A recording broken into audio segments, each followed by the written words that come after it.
سماعت کرتے ہیں اور سماعت کرنے کے بعد میں اپنے دل کی تختی پر رقم کرتے ہیں اور رقم کرنے کے بعد میں ان جملوں پر اپنی زندگی میں عمل کرتے ہیں تو جو اسے پیاس لگتی ہے محفل میلاد میں آ کر پیاس بجھ جایا کرتی ہے سیراب ہو جاتا ہے اور ایسا بندہ محفل میں آنے والا زمین پر بھی کامیاب ہوتا ہے اور آخرت میں بھی کامیاب ہوتا ہے نعرہ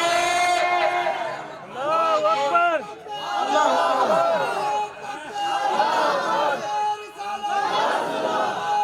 اکبر زندہ باد زندہ باد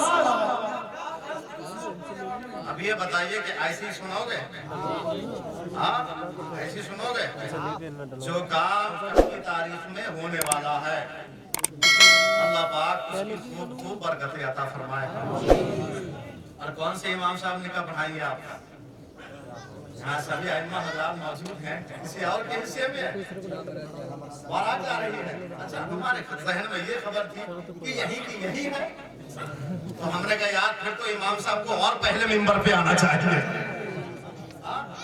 مگر دعا ہے میری اس محفل کے صدقے میں جتنے لوگ یہاں شامل ہوئے ہیں جتنے بارات میں جائیں سفر میں آنے والی تمام جتنی مصیبتیں ہوں اللہ اس ذکر پاک کی برکت سے ساری مصیبتوں کو دور فرما دے اور جو نیک وقت 18 سال یا 20 سال یا 21 سال 22 سال زندگی گزارنے کے بعد میں 9 سال کے نکاح میں اس طرح کی زندگی کاٹنے کے لیے اپنے باپ کو اپنے گھر والوں کو اپنے بھائی کو بہنوں کو خاندان کو چھوڑ کر کے ایک نئے گھر میں قدم رکھنے والی ہے میری دعا ہے کہ اللہ اس کے قدم کی برکت سے اس کی زندگی میں بھی برکتیں دے دے اور سلطان صاحب کی زندگی میں بھی والا برکتیں عطا فرما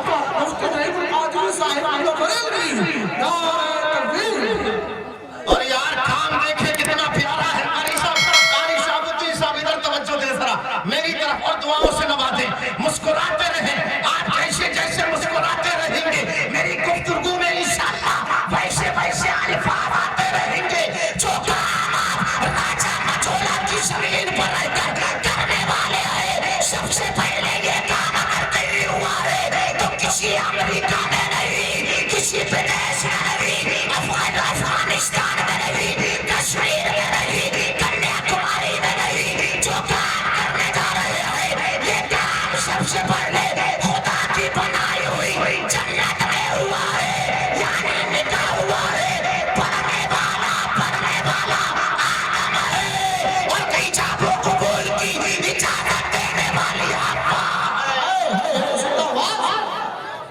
سب سے پہلے وہاں لکھا یہاں لکھا سبحان اللہ ارے یار مبارک ہو بولو سبحان اللہ مبارک ہو مبارک جب یہ نکاح کی گھڑی آتی ہے نکاح کی تقریب آتی ہے کسی کی دہلیز پر کسی کے گھر پر جب کارڈ پہنچتا ہے آپ کو فلاں تاریخ میں آنا ہے اچھا کس کی شادی ہے میرے بیٹے کی شادی ہے میری لخت جگر کی شادی ہے تیاریاں شروع ہو جاتی ہیں شاپنگ ہونے لگتی ہے ہر ایک انسان سوچتا ہے فلاں کی شادی ہے مجھے بہترین سا لباس پہن کر کے جانا ہے بولو ایسا ہوتا ہے کہ نہیں ہوتا ہے پڑوسی ہوتا ہے وہ بھی اپنی تیاریاں کرتا ہے رشتہ دار ہوتا ہے وہ بھی تیاریاں کرتا ہے خاندان والے ہوتے ہیں وہ بھی تیاریاں کرتے ہیں عزیز و اقارب ہوتے ہیں وہ بھی تیاریاں کرتے ہیں اور سب سے زیادہ انوکھی تیاری بہنوئی کی ہوا کرتی ہے مگر آؤ میں آپ کو بتانا چاہتا ہوں مکے کی زمین ہے میرا نبی ہے اور میرے نبی کے گھر میں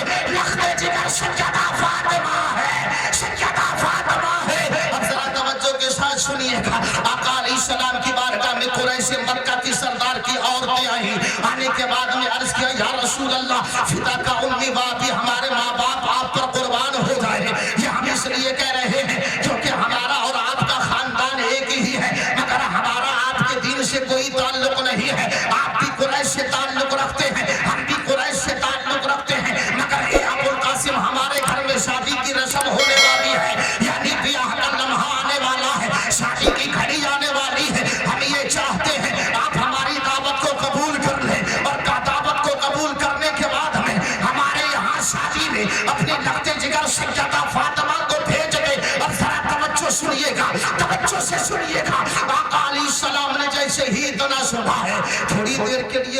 خاموش ہو گئے. پھر حضور نے ارشاد فرمایا ٹھیک ہے ہم نے آپ کی دعوت کو قبول کر لیا ہے. اب ذرا توجہ دیجیے گا. کفر کرنے والے ہیں, شرک کرنے والے ہیں, حضور کی نبوت کو جھٹلانے والے ہیں, اعلان نبوت کا انکار کرنے والے ہیں, مگر حضور کے جب بارگاہ میں آئے ہیں تو سرکار نے دعوت کو قبول کر لیا ہے. اب یہاں مجھے ایک بات بولنے دی جائے. میرے پیغمبر نے ارشاد فرمایا ہے ایک مسلمان پر زمین پر 5 حقوق ہیں.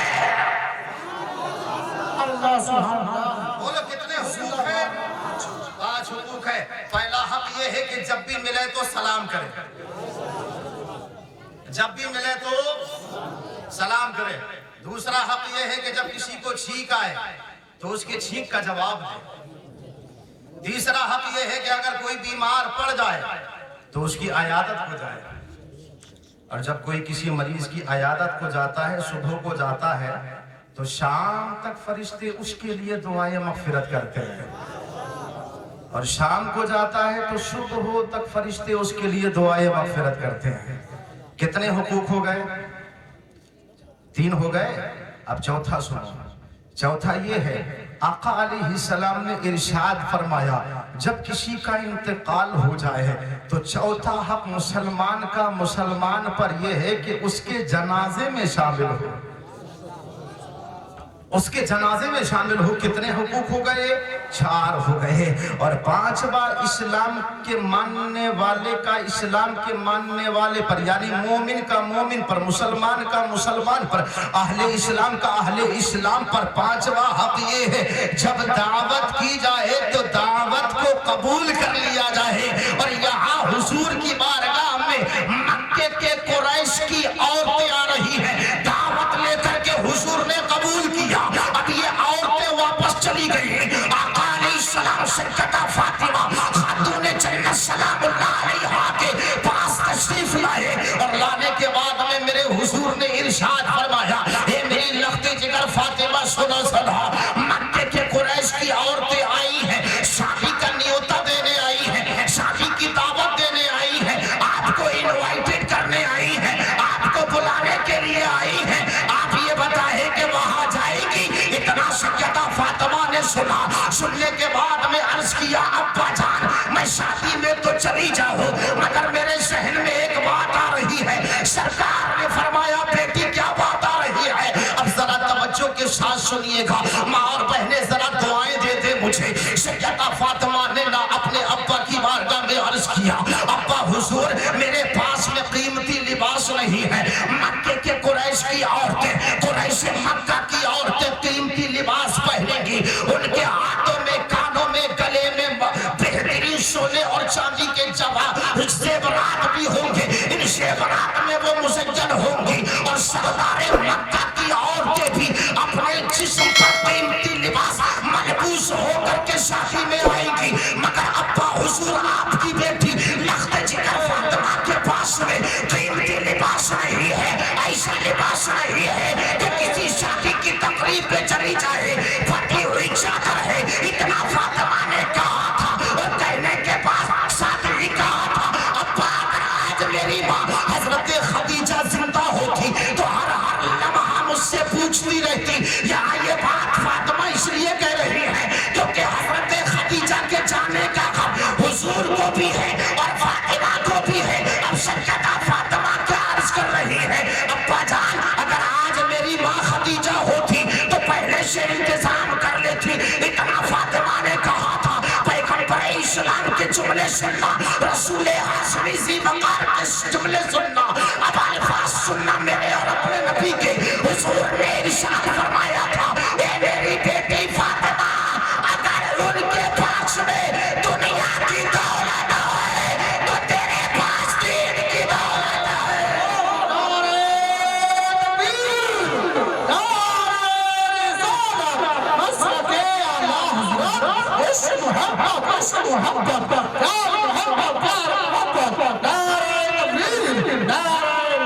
حضور نے ارشاد فرمایا فاطمہ وہ دنیا کے لباس سے مزین ہوں گی اور تم ایمان کے لباس سے مزین ہو. اے فاطمہ تیری شان تو یہ ہے تو میری لخت جگر بھی ہے اور جنتی عورتوں کی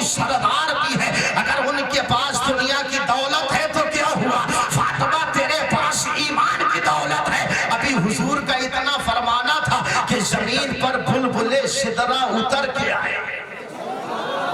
ابھی حضور کا اتنا فرمانا تھا زمین پر بلبلے سدرا اتر کے آئے اور آنے کے بعد میں ہدیہ صلاۃ و سلام حضور کی بارگاہ میں پیش کیا اور پیش کرنے کے بعد میں حضرت جبریل امین آقا کی بارگاہ میں عرض کیا, کہا یا رسول اللہ وہ خدا پاک پروردگار آپ کو سلام کہتا ہے اور آپ کی بیٹی فاطمہ کے تعلق سے فرماتا ہے اے جبریل میرے محبوب سے جا کر کے کہتے کہ فاطمہ اپنی پھٹی ہوئی چادر کو تان کر اپنے سر پہ ڈال کر شادی کی تقریب میں چلی جائے, جسم پر سر